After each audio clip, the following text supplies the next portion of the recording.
Welcome, fellow fans of Clash of Clans. Thank you for stopping by Galadon Gaming, and yes, you knew it was just a matter of time before somebody would snap the Ginger's streak. Yes, a base designed to stop the Valkyrie. Of course, very powerful, the new level 5 Valkyrie, but this base is going to take advantage of some of the disadvantages, some of the weak points that Valkyries have. Now, of course, again, like I always say, I know I sound like a broken record, any well-conducted attack with a proper army is going to result in a win, so you're always counting on your attacker making mistakes, and you will notice that some of these attacks, well, are better than others. Maybe they make a few mistakes, maybe they make a lot of mistakes, but either way, this base is certainly winning more than its fair share of defenses, and obviously the Valkyries here are going to be spread out, and really this is an anti-2-star design. Obviously the layout is fundamentally similar to the donut base, but to a more extreme level with that big gap, so many spaces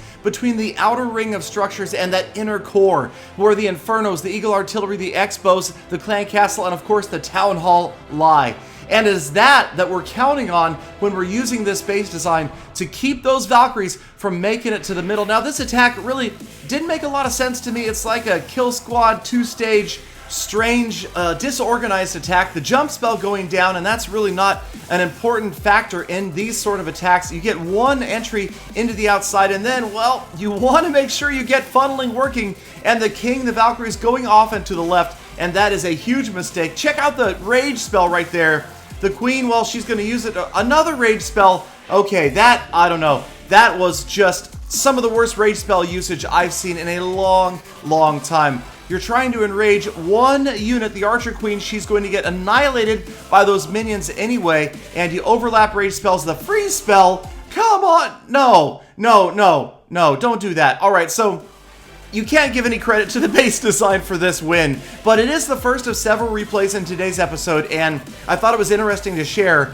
This was, I'm sorry, just a not well-planned attack, and I'm actually surprised this attacker got as close to 50% as they did, 48% and down 23 trophies. But we will move on, and yes, it's Glider, none other than the 3-star specialist Glider, defending here against another Legend League attacker, and the attack coming from a different angle this time, coming from the top, where you've got a kind of strange layout of walls. You'll notice on the left and the right, the wall doesn't enclose all the way, and that actually works out pretty well to help get those Valkyries moving around the outside rather than heading towards the center. And of course, the spacing of the defensive structures being side by side like that, it is much more likely the units will move to the left or to the right rather than towards the center into the core after the town hall. And there we have a closer look at that gap that is left in the walls. And this attacker, man, they've done all sorts of work getting these walls open. Wall breakers, jump spells all over the place. Another jump spell covering the layer of walls that already had wall breakers break open. I don't know. These attacks, again, not the greatest attacks in the world, but I'm just telling you, based upon what I'm seeing and what I'm hearing from clan members, this base is winning more defenses, and the fundamental design of trying to get units to avoid the town hall, giving up the 1-star where necessary, and if you get lucky, then sometimes, again, another wasted rage spell, completely wasted, and again, this is a big key to this base design. Those minions out of the clan castle are going to annihilate those Valkyries. They do well at keeping up, and that's a big part of the problem you'll see for most clan castle units, just not being able to keep up with the pace of the Valkyrie. And again, when you see something like this happen, simply Valkyries off by themselves because of that speed that they have, they separate from the other units, and there's nobody around to protect them, not to just tank for them, but obviously to work on taking down the airborne units. No wizards, no Archer Queen, and by the time the Archer Queen is under attack, she has no chance. Those Valkyries just wipe her out, and another failed raid. This one, only 39% damage. So what is in your clan castle defensively is just as important, maybe even more important, than the layout of the base sometimes. If you can get those Valkyries off by themselves, minions are going to devastate those red-haired ladies, and that is exactly what we saw once again. Now we've got Kazuyoshi of Lost Phoenix, again defending with the Ginger Snap base, and hoping to hold off Rafa Martinelli from Brazil team, and again, this attacker taking a lot of time and effort to get these multiple openings done, and another jump spell, 3 separate openings. This does not make that much sense unless you are going to do a thorough job of funneling.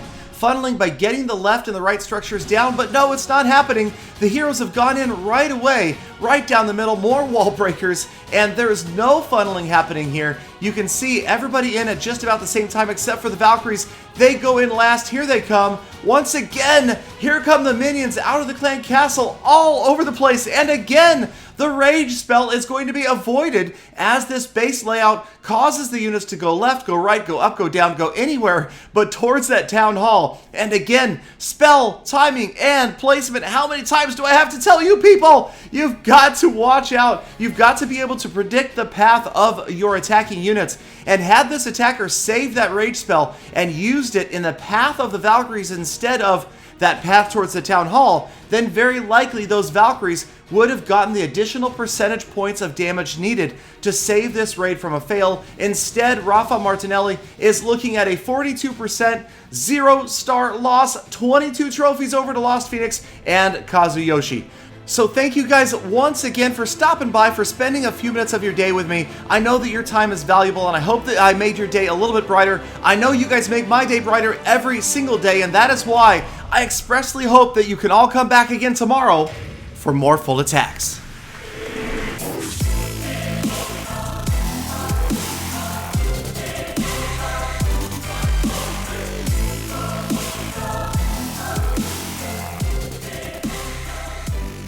Galadon, you leave my daily cries alone. I expressly forbid anyone to use that dice. All minions.